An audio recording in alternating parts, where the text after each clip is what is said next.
going on to all of my Barry fans out there, and welcome back to my channel, MovieFiles. We are back with our weekly Barry discussions, talking about this fourth and final season, episode 4, titled It Takes a Psycho, as there is just complete chaos going on. We might have seen Gene kill his one and only son, and we have to say goodbye to Cristobal. Man, there's so much going on in this episode. I'm so excited to be back with you all. But first, I want to know how you all felt after watching this episode. Were you sad? Were you confused? What did you all think about that ending? And of course, sharing the Easter eggs, your thoughts, your theories, and your predictions of this episode in the comments below. And of course, if you all appreciate today's commentary, make sure you're hitting that like button, sharing today's video, and of course, consider subscribing to the channel. We got a 4th episode to break down. I hope you all have your tissues ready because, man, it gets emotional in this episode. Full spoilers ahead.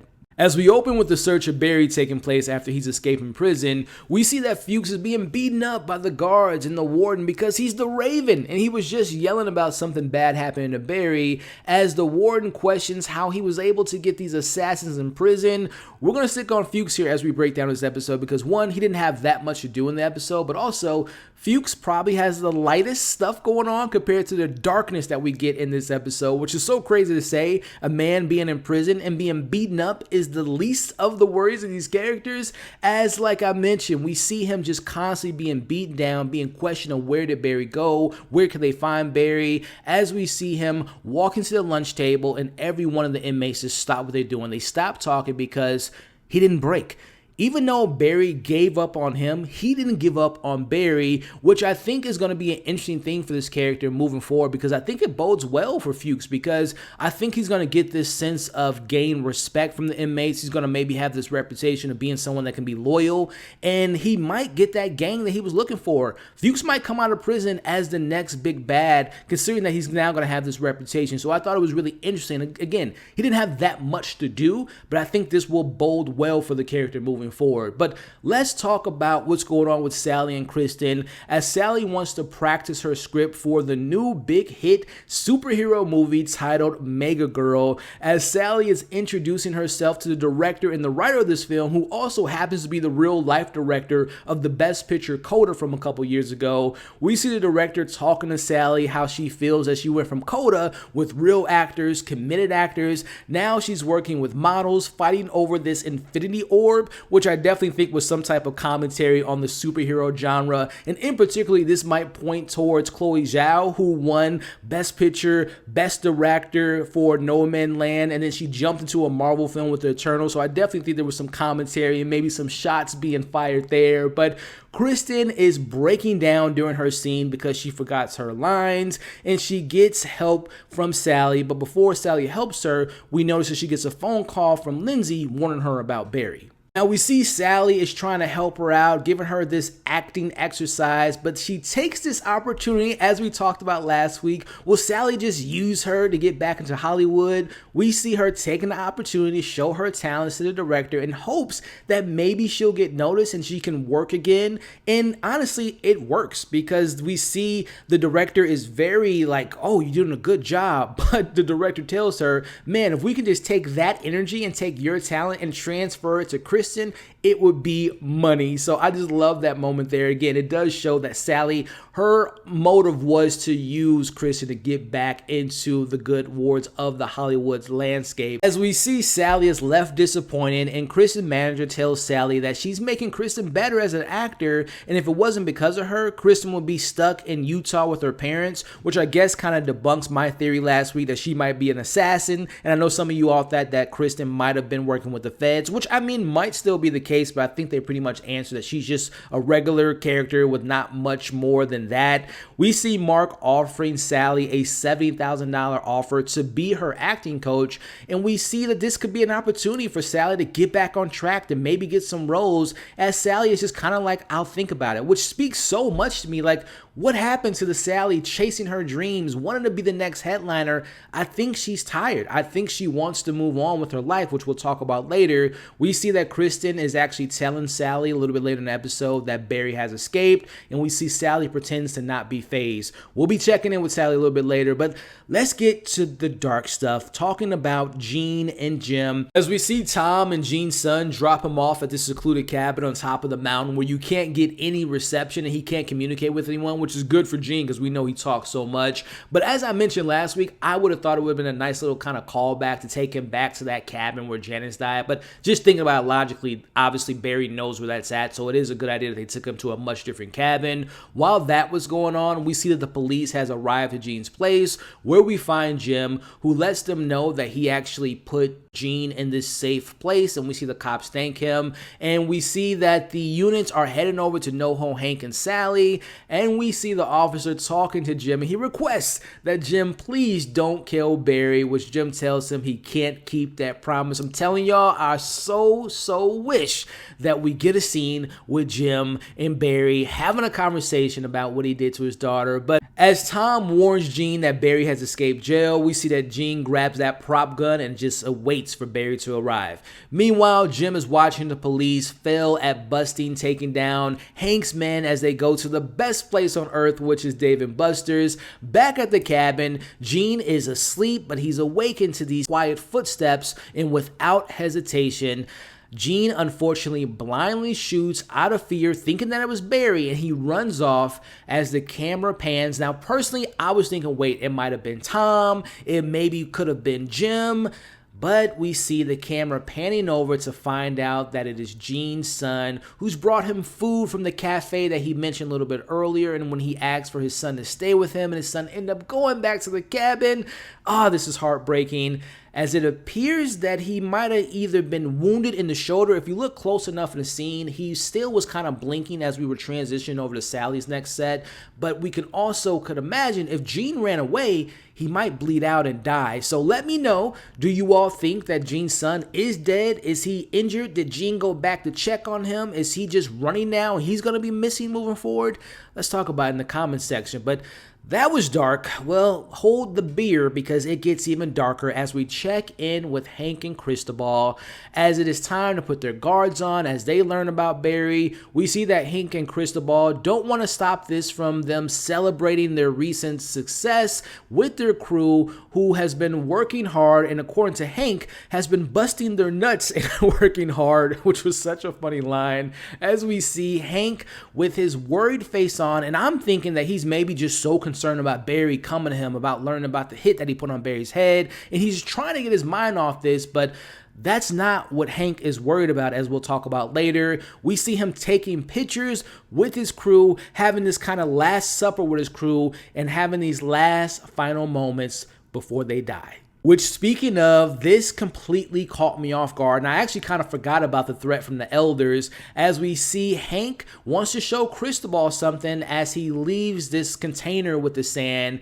He didn't know that Cristobal was left behind, and all of a sudden, the crew is stuck in the sand, and we hear Cristobal yelling for Hank as he did in the season 3 finale. Hank ends up coming before he ends up dying, because there was a moment that I thought that Cristobal was going to die, and actually I thought that this was Barry who might have set them all up, but he is alive, and come to find out that Hank was the one behind this, because again, going back to that threat about the elders, they have arrived and they have wiped out all of Hank and Cristobal's men. And again, this was very much like, it was symbolizing to me watching back on this and seeing Hank's reaction to him being worried, him being sad. It wasn't because of Barry. I mean, there was a little bit of that probably, but at the end of the day, he also knew that he was going to kill all these men. As we get the return of Michael Ironside, who tells Hank that he did a great job in setting all this up. Now, I'm not going to lie, I thought that Hank might have turned over a new leaf after he was standing up to Barry in last week's episode, but I guess he didn't want to do anything compared to the elders, because I think he is actually afraid of them. And ultimately, he does get what he wants. As we break down the rest of this scene here, we see that Hank is given the keys of LA for these actions, and Cristobal is officially one of them. He's a part of the family, but he doesn't acknowledge them at all while they're at their house. His dreams and hopes with Hank have been crushed. We see that Hanks tries to explain his side, and Cristobal brings up, how could he have done this to the crew? These men trusted him. See that Hank kind of laughs this off. Cristobal really wanted to have a legit business, but Hank was just pretending for the sake of Cristobal, and he had no other choice because they were going to die if they didn't join the elders. We see Cristobal doesn't know who this version of Hank is. This isn't the Hank that he fell in love with, and I'm telling y'all right now, the back and forth and the acting in this scene was so fantastic. I was like literally getting emotional because I do really enjoy their relationship. I enjoy what we get with them. As Hank tells Cristobal, this is what it takes to lead an empire. You got to be cold. You got to be relentless. He's being honest with him, and this causes Cristobal to leave. Now, you have to imagine that Cristobal probably feels like this is like being with his wife all over again, someone that's cold and relentless, as we see that Cristobal ultimately has a very similar fate to what happened to his wife. As we see, Hank tells him he can't leave because he knows too much, and this was more of a warning more than a threat to him, as Cristobal doesn't take those words lightly and he tries to leave, but we see Hank run into him begging and pleading for him to stay. But it doesn't work, as Hank slowly walks away and starts to cry. Now, I don't know why Hank didn't just flat out tell him, if you leave, you are about to die. But I think once Cristobal told him that this is over, that this is officially the end of us, I think he essentially knew the fate of Cristobal, and he knew that he was probably never going to get him back. So if he can't have him, again, going back to Cristobal's wife, no one can have him. As we see him on the couch crying because he knew this was the last conversation he was going to have with Cristobal. As we see him gather himself on the couch, one of his men approaches him, hoping that this wouldn't be the case, as we cut to the camera and see that Cristobal is shot in the head and dead. Man, my heart is broken right now, man. I really enjoyed their relationship. I really enjoyed the performance by Cristobal. Can we give a pour one out for Cristobal? What a great performance. What a great character. I guess the question is now, will Hank just rule LA and just be cold and heartless crime lord? Will he be regretful of this decision? Let me know what you all thought of this incredibly sad scene. What did you all think about Cristobal and Hank's relationship as a whole? What did you think about Cristobal as a character? Again, R.I.P. Wow, I mean, I'm emotional right now, guys, but we got to end this episode. We wrap up with Sally arriving home as Jim is watching her, and he sees her walking alone. He starts his engine, so I am to assume that maybe he thought that Barry was going to be in the car, because why else would he drive away? I thought it was weird that he didn't like follow her into the place, but he drives off because he thinks that she's going to be okay and she's safe from Barry. As Sally walks into her apartment, she looks into the shadows where we remember her. She was standing last season. She calls out for Barry, and he's there. Barry tells her, look, Sally, I know this is crazy, but if I can stay with you, she cuts him off and tells him, let's go. To my surprise, to Barry's surprise, to you all's surprise, we cut to an unknown location in the desert where we see these two kids. I believe their name was John and Travis. They're fighting over Call of Duty as John is told to go back home. We see him go inside this house, and we find an older looking Barry and Sally as they see their son, who's upset. I'm assuming that's their son, as Barry tells Sally he'll go talk to him. The end. Now, let me tell you guys something when it comes to this ending. Two choices are at hand. Is this just one of Barry's hallucinations, his dreams, his fantasies in his head of him living his life in the witness protection program with Sally and his new son, John? Or, stick with me here, did the show just fast forward into the future? I want to say John was no younger or older than 9 or 10. Are we watching them in their new identities with this kid somewhere in the future? I need to know from you all, if it is option one, if this just is a dream and Barry's making this up in his head, is it that? Or did this show just jump 10 years in time and giving us this idea that Barry and Sally have escaped? They went off the grid. I don't think they're working with the feds. I think that this is their plan of running away from Sally's life to be in Hollywood. Barry obviously escaping prison, started from scratch, not having to kill again, and no one can find them. They have these new identities. I am so confused right now. I honestly think, if I'm being honest with you all, because I don't watch the trailers, I don't watch the weeks ahead, I think that this show is going to have a big time jump next week. I could be completely wrong. It could be a fantasy, but I'm leaning towards The show's going to jump 10, 12 years ahead, and Barry, Sally, and John are going to be this one big happy family until they somehow get caught because they slipped up or something like that. As we take a look at the title of this episode, it takes a psycho. Let's compare that to the characters. Let's look at Fuchs. It takes a psycho to stick up for Barry after what he did to you. Let's look at Sally. It takes a psycho to maybe potentially leave and start this new life with Barry. It takes a psycho to be Barry to escape prison and to think that your girlfriend wants and looks like to potentially want to leave with you, going back to Cristobal and Hank. It takes a psycho to kill the men that trusted in you. It takes a psycho to kill the person that loved you. So I love that title, and let me tell y'all, every single episode in the season has gotten better than the previous one, and so far this is shaping up to be a fantastic conclusion to easily one of the most underrated shows on TV right now. What an emotional episode.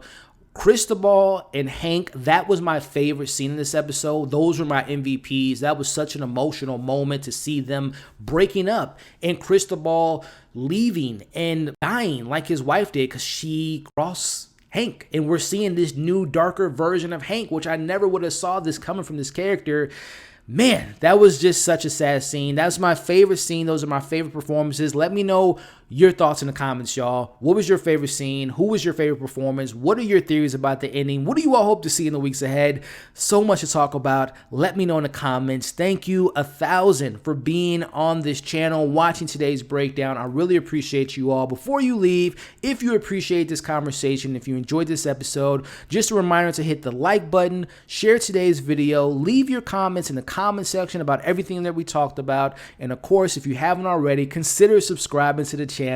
You all are awesome. Hope you're staying safe. As you can see on the screen now, come and join the community. Check out my other reviews for Barry so far this season. Check out my most recent review, and we'll catch you all on the next breakdown.